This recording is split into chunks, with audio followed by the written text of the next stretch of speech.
Welcome! In front of me I have Nintendo Switch 2 and I'm gonna show you how to change the RGB range on this device.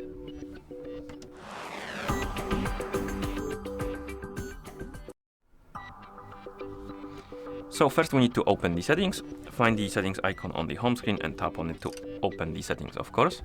Now scroll through the menu and look for the display option and tap on it. And here look for the RGB range option. And by default this option will be set to automatic, but you can tap on it and you have automatic, full range, limited range. Of course, how full range, as name suggests, it gives you full range of the RGB color palette, and the limited range is limited, so you have less color range.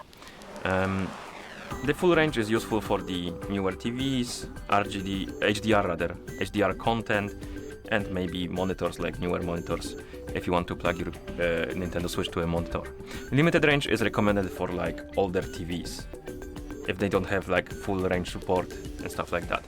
I would recommend to leave it automatic, but sometimes if you're not sure the full range is being displayed, you can try to check it, and hopefully that will fix your problems.